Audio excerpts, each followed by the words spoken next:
everybody, welcome back to, what's it called again? No Rules Art. Now I'm Crafty Sue. I am starting this new little venture because I had to finish this little girl right here. I had to finish her. She had some friends in the yard until some lady who was driving one night, intoxicated, decided to wipe them all out, and all 9 of her little buddies got murdered. I was heartbroken. She was inside. She hadn't been finished yet, and now I'm just finishing her. But this is with acrylic paint. And if you watched my first video, I talked about the types of brushes and supplies that you can use for doing any project, and you don't have to spend a whole ton of money doing it. I started out with the base on this, where you take a base coat of paint just to get rid of that ugly gray stuff all over it. Now, talking about paint, in order to get this, you have to play with your paint. So instead of actually painting her, since we're trying to do this in steps, I'm going to show you a little bit about mixing paint.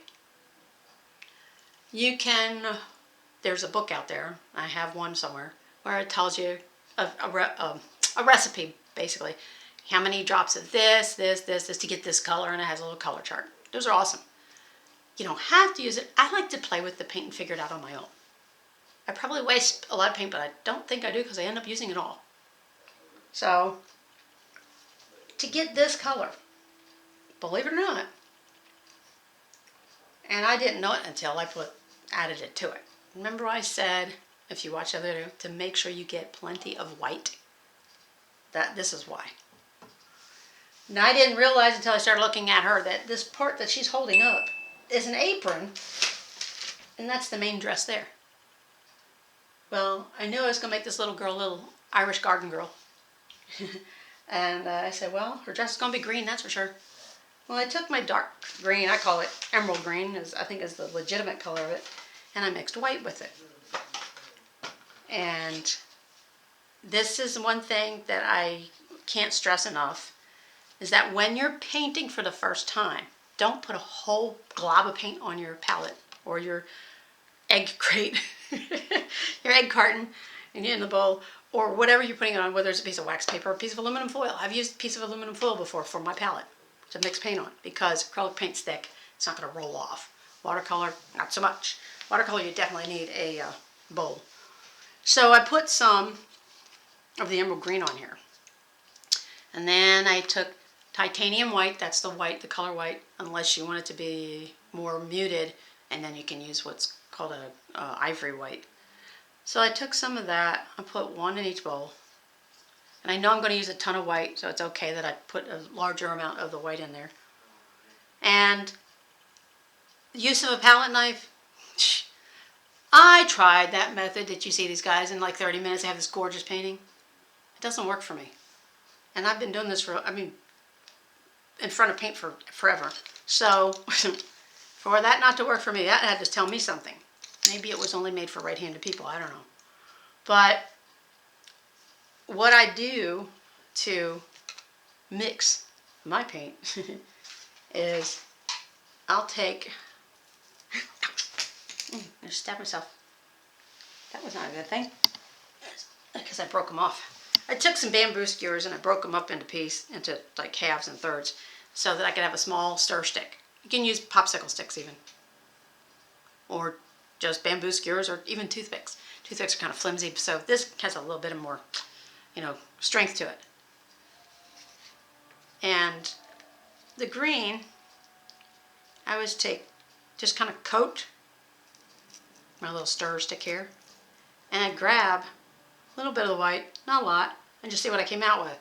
I'm not using a recipe, I'm not using any book, and that's how I came up with a color similar to that. Now if you notice, since I used more green than white, it's a little bit darker. See how this is darker here? It's darker than that color. So if I wanted this to get to that, what I have to do? Just a little bit more white. So I'm going to do that.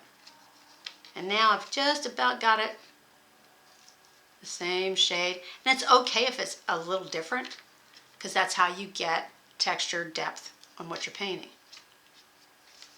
And I really didn't need to put any paint on that. Well, there's a couple spots. And I'm taking the angled brush to do that. That's because it's near her fingers, because her fingers are touching over here. And I've got some of the green on her arm, but I'm going to fix that. So then I just cut it in right there. And right there by her fingers. I'm going to redo her fingers anyways. So now that's a little darker than it should, but there's more things I'm going to do with that part of her dress because it's going to be kind of dirty because she's already had some vegetables in there from the garden. But if you'll notice the same, now when you're done with that, okay, you're going on to your next color, and you plan on using the same brush, even if you're not, you rinse it off, and I call the dirty water bucket, okay? You rinse it off in there. I do have something in that water. It's called a sea sponge. I'm going to do like that and take my trusty little towel, terry cloth towel. I'm going to wipe that out. That's not going to be perfectly dry, but it's definitely not loaded with paint anymore. Now, I had done this with what's called the flesh colored paint. And this is what I came out with when I added something to it.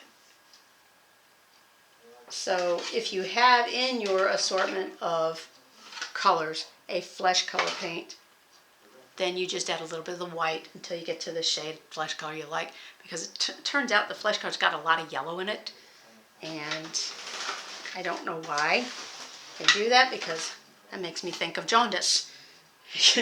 You don't want a whole lot of yellow in the flesh tone. So this one is actually a milky white. Let me see what a milky white looks like. I don't remember this one. So milky white is what color?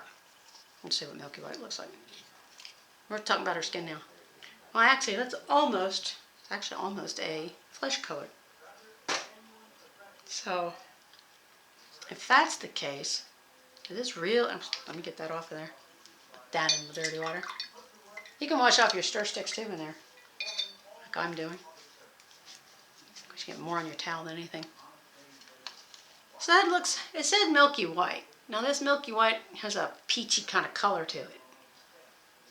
So I'm not so sure that I need to mix anything with it. But I will be able to tell by putting it on what I'm painting to see.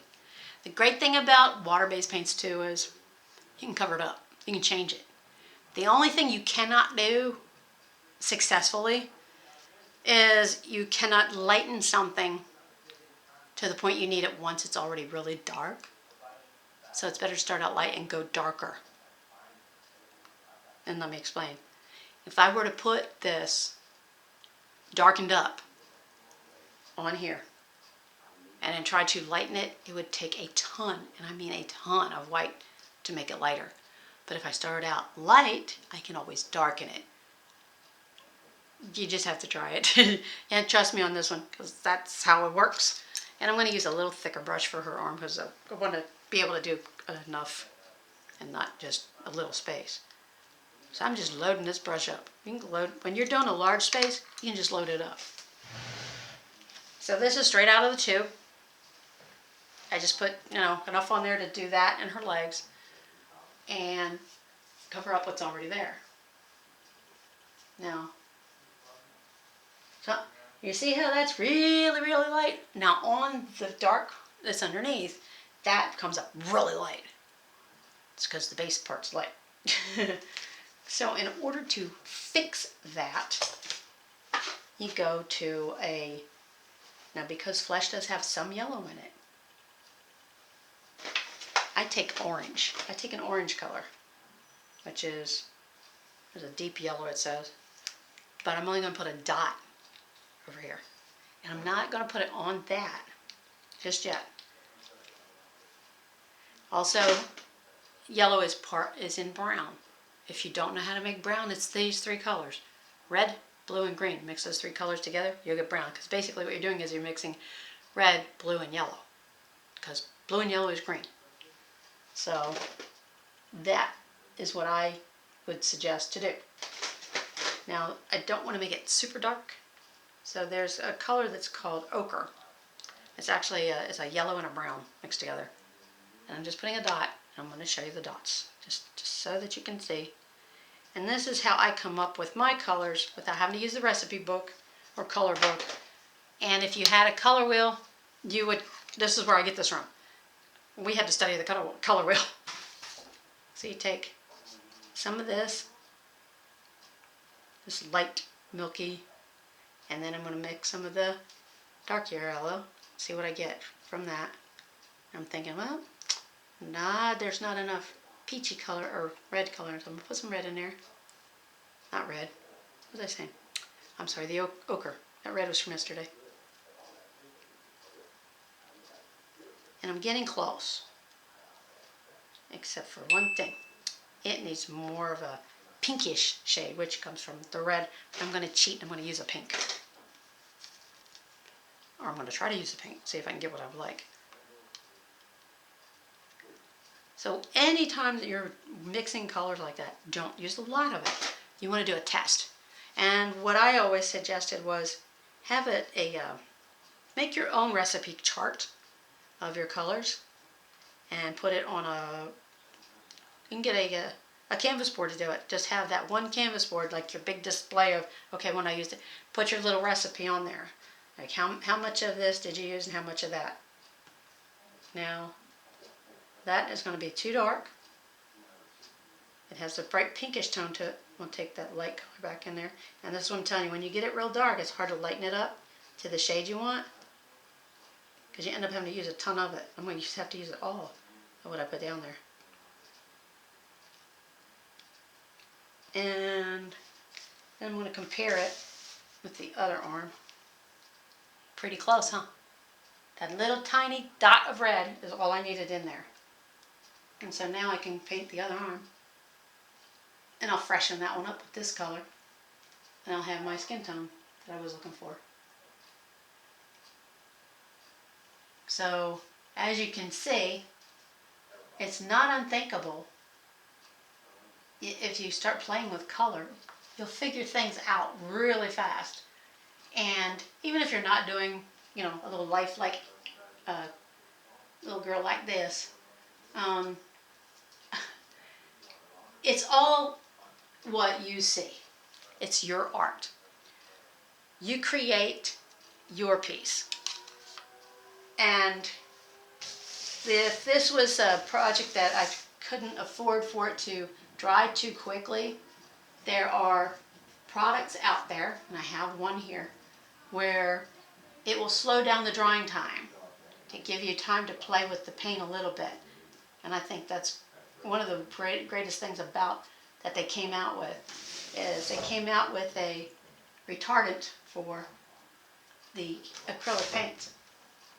And the retardant is, it's not that expensive, and it's a nice big tube either. Also. And it's a slow dry blending gel. Now I've used this in order to stretch the paint. You can use this to stretch your paint also, because it spreads it out further. And I use it on things like this, and it does not change the color on you. It just makes it go a longer distance. So I can take what I've got and blend this in with it, and it stretches the paint from where it is and does a nice layer all the way around. So that way I know I've got her covered, and it's not going to be so. Okay. Now when you are doing any kind of painting of any sort, you want to remember about lighting, because she would be outside. You want to know where your light's coming from. For her, the light's going to be hitting straight down on her head, because I've determined the sun's up there. And so anything that is below this is going to have a shadow. So it's going to be darker. That's how you get your shadows. You use a darker paint. And the edges of this stone area that she's standing on will have highlights on them to highlight the fact the sun is hitting here. It'll be dark here, but yet when the sun comes down here, you're going to see the sun light up the rocks, and that's what you want. Those are important things with, for realistic art. If you're doing abstract, it doesn't matter where the light's at. You can do whatever you want. But if you're trying to invoke a realistic or a for real reaction from someone, then keep those things in mind. Keep details in mind. The next video I'm going to show you how to get three-dimensional look on this little girl here. It's not going to be hard. It's a pretty easy thing to do. And it's all about knowing where your shadows are, where you can find a shadow on something like this. And I start out with this because it's three-dimensional. You get to play around with different depths and things, and then you get to think that way when you're putting it on canvas, how to get depth on a canvas. That's called perspective. And I never knew I actually had a good grasp of perspective until I had an art teacher who taught me how. Well, he didn't teach me how. He gave me a test. First day of art class, he gave me a test on perspective, and I had no idea what I was doing. But when I got finished, it was a three-dimensional sketch, and I did it, and I was like, whoa. Art is great. There's really no rules. I mean, some people will tell you there are rules for art. No rules for art, because art is in the eye of the beholder. It's also what's in here. That's what I try to tell everyone. If you get up in the morning and you can get dressed and look to the nines, look super awesome, you're already an artist. You put yourself together. You can do something like this. Anybody can. It doesn't matter what anybody else says. As long as you're happy with it and you love it, it's art because you did it and it's part of you. So if you are interested in learning more about no rules, art, come back and see me. Basic things you need. Some good paint brushes, and they don't have to be expensive. There's some good ones out there that aren't expensive at all. I have a really great set with these gels. These gel handles for gripping, wonderful. Not a lot of money. And then all your craft stores typically will have coupons and things. Sometimes you can find really good stuff at yard sales even. People that thought they were going to take up painting and didn't. So think outside the box, because that's what No Rules Art is about. Thinking outside of the box. And that's a fun place to be. At least it is in my world. And this little girl, I got one more video I'm going to do with her to show you how to make it three-dimensional. And I did her eyes. And I'm going to tell you a little story. When I had those other friends of hers and I was working on them, I put one out in front of the house on the front steps, on the porch. And I had it there for several days while I was working on the other ones. And my neighbor came up to me one day and goes, "Who was that kid on your porch?" I go, "Kid? What kid?" So the little kid who was standing on your porch the other day. And I thought about it. I said, "Well, what'd they look like?" And he described the person. I go, "Oh, I don't know. I don't know where that kid came from." And I had to tell him. I was like, "That's one of my statues." He's like, "It wasn't real?" I go, "No." He thought it was real. He thought it was a real kid on my steps, on my porch. So, my biggest goal with these is to give them eyes that they go, "Ooh, that really looks real." And she's got some beautiful green eyes. I even gave her some eyelashes. So, that's, it's what do you call it? It's impressionist, but it's also kind of real. And that's the kind of thing that I like. If you have a question, put it in comments. If you have a question about some kind of art, maybe you're already drawing or painting and you have a question, throw it at me. I'd love to answer it. And give me some thumbs up and give me some incentive. And of course, I don't need a whole lot. I just like to create. But get out the paintbrushes. Get out the paint. Let's get painting.